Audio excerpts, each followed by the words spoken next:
What's up, everybody? Welcome to the How to Lead podcast, conversations designed to help you develop yourself and those around you. And Clay, we are delivering on that promise right now, how to help you develop those around you. We're in the middle of a couple of episodes on a topic that I think, for me, it's the number one topic that I'm requested to speak on, this idea of coaching, right? We said, but bosses are out, coaches are in. This is not a fad. This is a fundamental shift in an approach to leading teams that, as a people manager right now, if you're not already thinking about how to approach everything you do with your people from a coaching perspective, then you're behind. And so we've got a few episodes here with some really practical things to get into. I'm really, being a former CPA, Clay, I love formulas. And we've got a couple formulas coming up over the next few episodes to demystify, take some of the power, take some of the angst away from all of this. But just set the table again as to why this is such an important topic, and then very specifically where the idea for today came from, because this was out in the wild. You were out there with leaders and you saw something great, and we're sharing it with our friends. Yeah, everybody has this responsibility. If it's true, which I deeply believe it's true, Adam, I think you're absolutely right. Bosses are out, coaching is in. The question is, how do we do it? You could go get certified, you could take a bunch of classes, or we can build the plane while it's flying, right? We can practice things as we're going along, which is probably why you're listening to a podcast like this. And so learning how to do it in a real smooth, casual, conversational way. If you missed the last episode, take some time and go back and listen to that, because we talked about learning how to give feedback in bite-sized nuggets, learning how to do it right when you see it, say it, and then learning how to have the conversation in such a way that it normalizes it. This isn't this huge, heavy, massive thing. This is just one thing I thought about as I watched you do that, right? Yeah. And so learning how to do that, obviously, is so crucial, because coaching can feel overwhelming, right? Do I give too much feedback? Do I give too little? Do I sound critical? How do I make it useful? I was speaking at a conference. It was actually in the agriculture space, a bunch of men and women who work for co-ops. And the guy that spoke before me is a keynote speaker out of Denver, Colorado, named David Susan. And he did a great job. He's a really great communicator. And he offered this little formula. He said, when you're giving feedback, I want you to remember LBNT. It's the LBNT framework. And this is not his own content necessarily. This is something that's been around for a while. But I immediately adopted it and said, you know what, I'm not only going to practice that, but I'm going to learn how to pass that along as well to other leaders, which I actually did the very next week. And it was a little alarming when some of the best feedback they gave me from the talk was about the LBNT framework. I'm like, Wow, I've developed all this other content, but the one little hack that I gave you from somebody that I heard last week. It's not even mine. That's the thing. It was not even mine necessarily, right? But listen, it just takes one trip on YouTube Shorts to recognize this is the new creativity. It's just, that's right. We're DJs, man. We're just taking samples from all kinds of different things and we're throwing it together.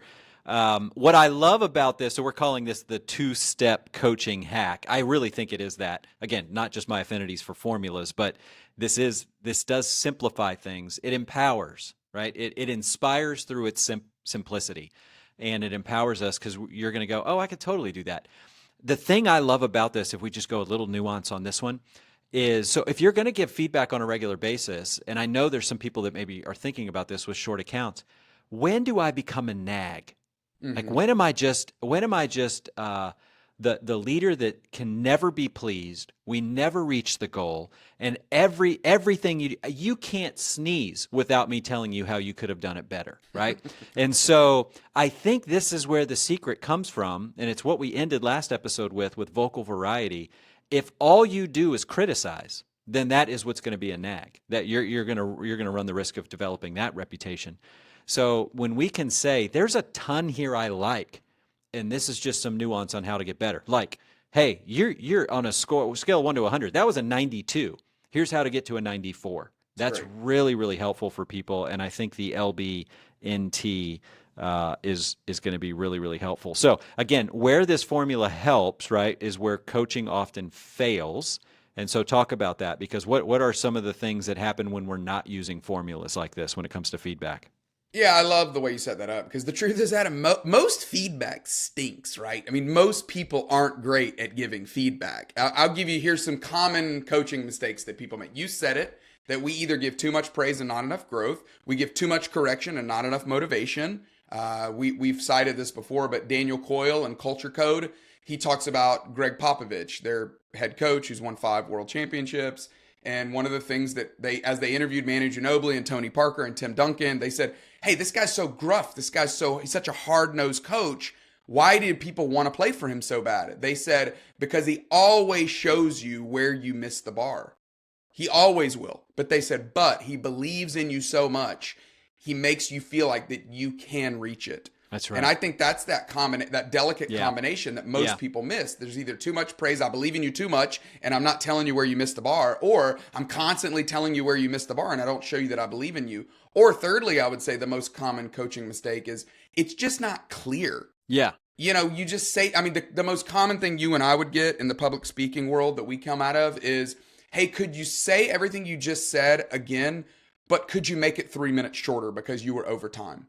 It is so vague because it's like, you want me to just talk faster? You want me to say all those words again, but in 3 minutes less? That's not helpful. I need you to tell me specifically, that was great.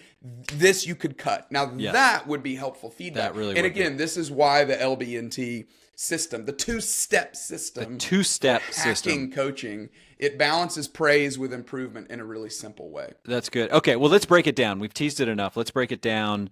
So let's just talk about the LB&T stands for what? LB is liked best, right? So here's what I liked best. This is where you highlight what worked, and this is where you explain, and here's why that matters. That's right. So that, again, keeps us positive, keeps it not just a nag. It does let people know, hey, I don't think you're incompetent, right? No. I'm for you. I think what you did is some good stuff. So it allows you to talk about some positive things. Okay. So that's the LB. It gives you a chance to praise. Here's what I liked best. I was listening. I was watching. I saw you pull the project off. And here's what I love most, or here's what I like best about what you did. Here's some examples of that, Adam. I brought 2 of them, but giving feedback to a team member, you know, you and I were so dialed in on public speaking, but you see a team member give a presentation, you might say, you know what I like best is how you told that story before you got into the data. Yeah. That is a great example of LB. Here's another one. You're coaching a young leader. You might say, let me tell you what I like best about the meeting that I just saw you lead was the energy that you brought. You brought it. I could feel it. I could sense your passion. And that's what I really like best about what I watched. That's right. When I saw you lead that meeting. That's an example of LB. Yeah. Now, there's probably some that are sitting there just going, oh, compliment sandwich. Right? Like that's what right. This is. That's and right. It's this is not the compliment sandwich. It's not, Adam. I'm so glad you brought that up because that gets into the NT, right? Yes. If step 1 is LB, here's what I like best. Step 2 is next time, right? NT, next time.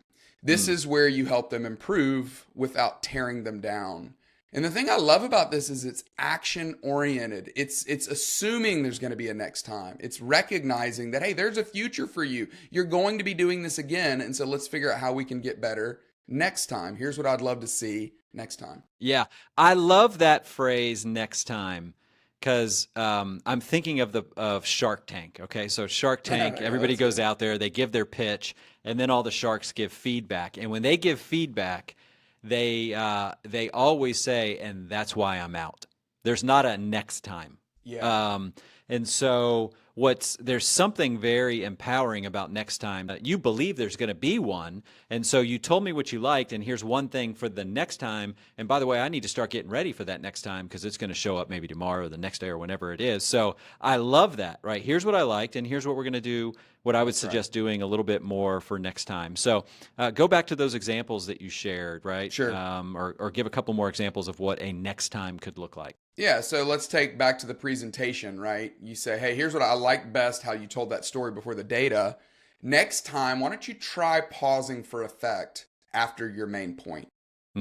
Right? That main point was so good, but I feel like you rushed right through it. I wonder if next time you're delivering it, what would it look like for you to just pause for effect after delivering it? Here's another one. You watch somebody, you're coaching a young leader. You said, hey, what you brought to that team meeting, you said, I like best the energy that you brought. You might also say, next time, I wonder what would it look like for you to consider opening the meeting with a question instead of a statement, right?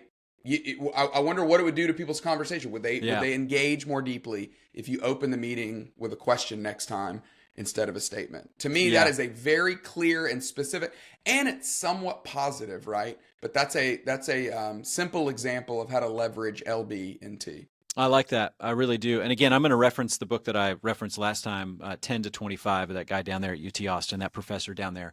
So, not only is there a risk when we're giving feedback, especially to younger people, that they're asking themselves the question, does this person think I'm incompetent? But then when we do give good feedback, it is incredibly clear how important it is for us to provide the support, right? Good. That, hey, I'm not just pointing things out and then saying good luck with that. I'm pointing some things out, and here's some support on how to get better at that. And that's what I think the LBNT does, is you're saying next time, here's a very specific thing to do. So like the example you shared with, could you just say all that, but like 3 minutes shorter? There's no support there. It's just good luck with that. Yeah, good luck with that. Did you ever get that, by the way? Did you get that feedback? All kinds of stuff. Yeah. I mean, we could do a whole episode on the most ridiculous things we've heard after public speaking. Right. But that's for another day. So so this makes it very specific, and it shows, because that's, again, we're talking about, this is the difference between boss and coach. A boss will just go get better at that. Good luck. Yeah, go fix it. Go change that. I don't know how to figure it out. Just go get me but results. Go do it. That's right. Get me results. Where a coach says, we need to get better, and here's how we're going to do it. And I'm going to help you. Here's some thoughts on how you could do that. That's right. Yeah, I heard this a couple of weeks ago. I've already applied it a couple times. I tell you about it. What is your instinctive response? Where would you leverage this? Yeah, I mean, it's like generally everywhere. It's where you can use it. Anything that involves another human that is some sort of all that. So you just think about, as a team leader, you've got one-on-ones. Whatever you witnessed recently, just go, hey, here's what I liked. Here's one thing that I think is for better. We could do better. Team reviews. I mean, obviously after like the team project, or the team just gets something done. Like our friend David, he and his friends and coworkers, they just did a big conference. And so David gets everybody together, and that's a great way that he could give feedback to them. Hey, here's what I loved about the conference, and here's something we could do better next time. Obviously the real time in between meetings, if you watch somebody do something in a sales call or a presentation, or they've just presented at the meetings. The real hack with this is where most people are probably going to walk away going, that's brilliant, is with our kids, right? I've got teenagers at home. That's right. And so, hey, here's what I liked. I liked that you got up this morning. Next time, could we do it with a little less attitude? Would you consider brushing your teeth? Yeah, no. But see, even that right there was bad feedback because it was vague. But, there's just like, hey, I love that you helped your mom clean up the kitchen. Next time, here's a different way to wipe down the table, right? And let me show you how to do this. So it's just support. Again, where it's so convicting for me as somebody who functions as a coach sometimes, Clay, is I just come face to face with my selfishness, because it's like sometimes I just want to be a boss. I just want to say, get it off my chest. I want to say it. I want you to do it, and I don't want to hear. I don't want to have to empathize and sit there and think through all this. And so, I mean, I think it's just like, if you're feeling that, just recognize that's normal.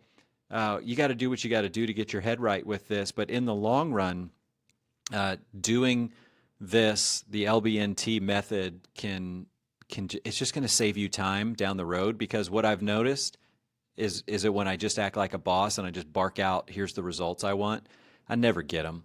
And then I end up just getting more frustrated. So people need support, and this is what we got to do. Some of those examples that we were talking about earlier, Adam, were just things that we made up. But I've got a real one. I've got an example from real time. Let's do it.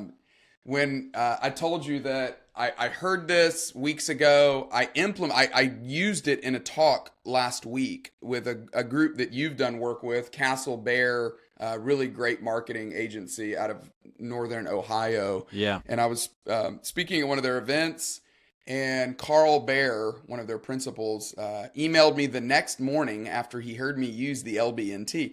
And I looked at his email on my phone. He had some other stuff in it that I caught my attention as well. But as I read the paragraph, I didn't notice it. The next morning, when I was in my email, I was looking at it more specifically to respond to it. And I go, oh my goodness, that dirty dog. He used it. He did exactly what I was telling him to do. And I'm just going to read it to you. This is what he said. This was his response. He said, thanks for coming. What you shared was impactful and actionable.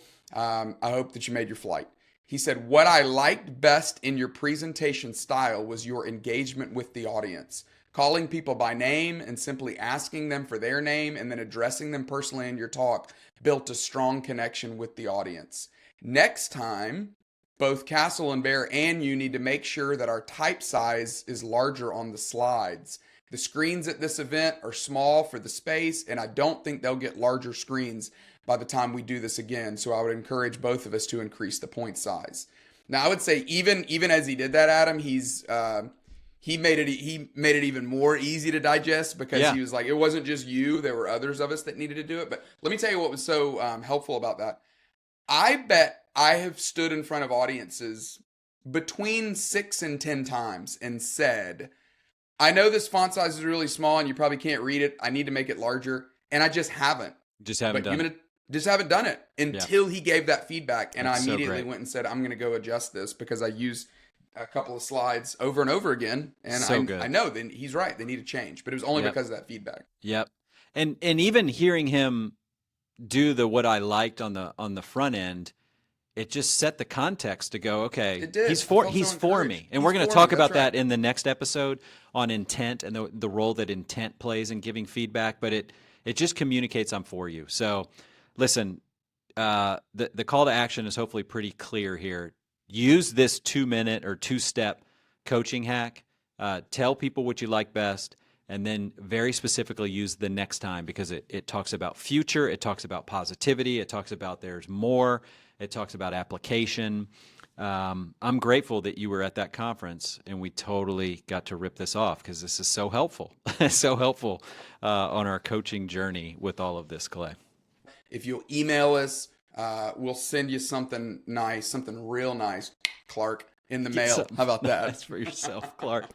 I love it. All right, Clay. Real nice for yourself. Great to be with you, as always. See ya. Well, that's all we got for today's episode of the How to Lead podcast. You can always reach out to us via email. We can be reached at info@howtolead.work. That's info@howtolead.work. Every episode is mixed and edited by the team over at Sound of a Rose. You can learn more about them at soundofarose.com. Thank you so much for listening. We'll talk to you again next time.